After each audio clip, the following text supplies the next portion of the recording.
o primeiro que se aprende. Assim que você aprende o que você é, você aprende a dizer o que você tem. Sem dúvida alguma, o to have é um dos verbos mais usados na língua inglesa.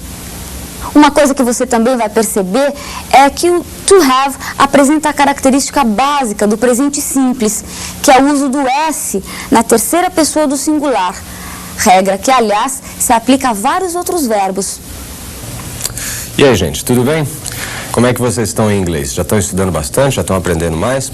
A gente aqui procura ajudar, a gente aqui procura informar, dar algumas coisas a mais para você, mas não é o suficiente. Você tem que ir atrás também por conta de vocês, tá? Então, dá uma olhadinha todo dia no seu livro de inglês, na sua apostila. Sempre procura aprender as palavras novas, ir lá anotando num caderninho, depois olha no dicionário e vê o significado e vai estudando, vai batalhando, vai acumulando conhecimento, vai acumulando vocabulário, que aí não tem erro, tá? Você vai aprender inglês não somente para vestibular, como para outras coisas na vida, tá bom? O assunto de hoje, um assunto importante que a gente vai aprender. O primeiro verbo depois do verbo to be, que é o verbo to have. Com ele vem também o uso dos auxiliares do e das. Vem também aquela história da terceira pessoa, do uso do S na terceira pessoa. Então eu quero que você preste muita atenção na aula de hoje, porque se você começar a entender esse verbo, o resto vem fácil em inglês. Uma coisa é verdade, existem certos pontos em inglês que são chaves, tá? Primeiro ponto deles é o verbo to be, que você tem que aprender. Depois é o verbo to have e o uso do auxiliar do it does, e o uso da terceira pessoa. Você conseguiu entender isso, conseguiu colocar isso na sua cabeça? Olha, o resto deslancha. Então vamos dar uma olhadinha aqui comigo, ó.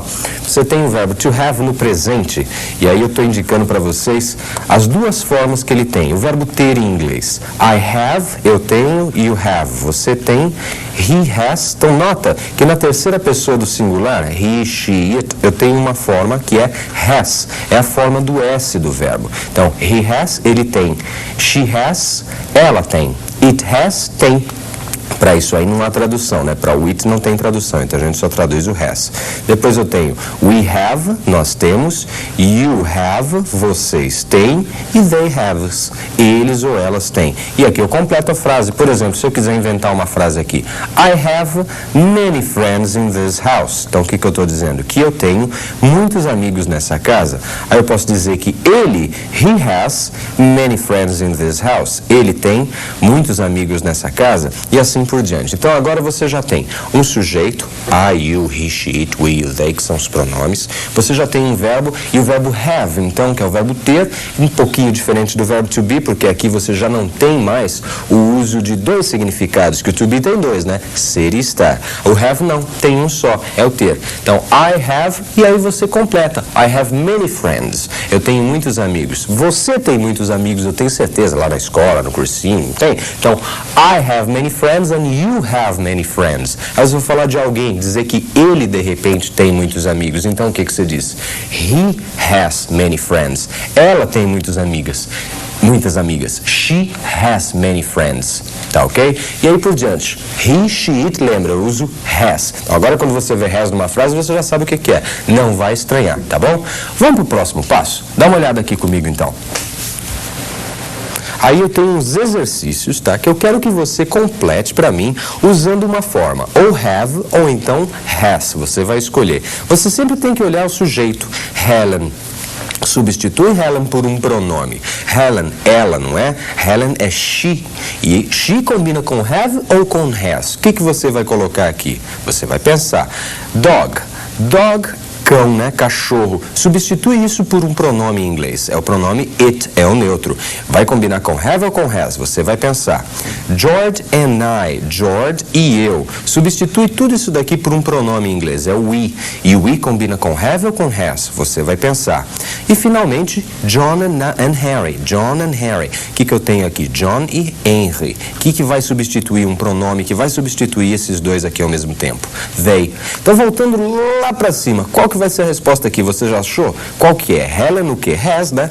Helen has. Ou she has. Eu cheguei por lá através da substituição do nome Helen pelo pronome she. Depois aqui embaixo, o que a gente vai usar, hein? The dog has. Muito bem, ó. Terceira pessoa. It has. Depois, George and I. O que eu vou usar aqui, hein? Have. George and I have. Então, George e eu. Nós. We have. E depois, o que eu uso no fim aqui? John and Harry have. They have. Eles têm. Então é sempre importante você estar substituindo os nomes por pronomes. À medida que você faz isso, você consegue descobrir qual é a forma verbal adequada. E quando você vê então uma forma verbal dentro de um texto, um have, um has, você sabe a quem ele está se referindo. Se é has, é a terceira pessoa que você vai ter que procurar. Se não, são as outras pessoas. Se é has, é a terceira pessoa do singular. Tá ok? Vamos dar uma olhadinha no resto? Olha aqui, preparei mais coisas para vocês, hein? Agora eu tenho a forma negativa, né? Então, na forma negativa, eu tenho que usar o auxiliar do e o auxiliar does. Então, para essa e essa pessoa, do. Para a terceira pessoa, does. Ele sozinho não quer dizer nada. Quer ver, ó? I do not have. Você vai traduzir como eu não tenho. Então, tanto o do quanto o does, eles não têm tradução nenhuma dentro da frase. Não tem nenhuma.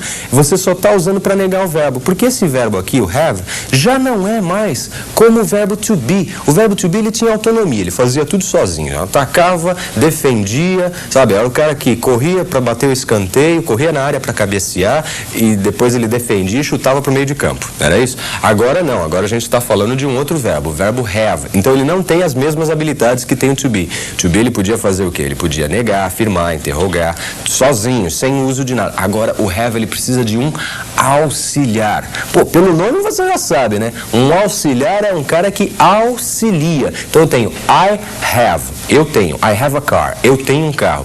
Eu não posso só juntar um not, então eu tenho que usar um verbo auxiliar. I do not have a car. Vamos ver para os outros como é que fica? Olha aqui.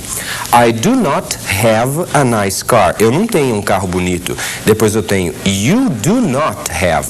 Você não tem. Então continue ignorando aqui, mas você sabe que ele está aqui para negar. Então you do not have. Você não tem a nice car, um carro bonito. He does. Olha aqui, eu sou obrigado a usar uma forma com S, porque eu estou falando da terceira pessoa do singular aqui para esses três. E olha o que acontece com o verbo. Quando eu uso does lá na frente, ele volta para a sua forma infinitiva. Grava isso que é muito importante. Quando você usar o auxiliar does na frase, o verbo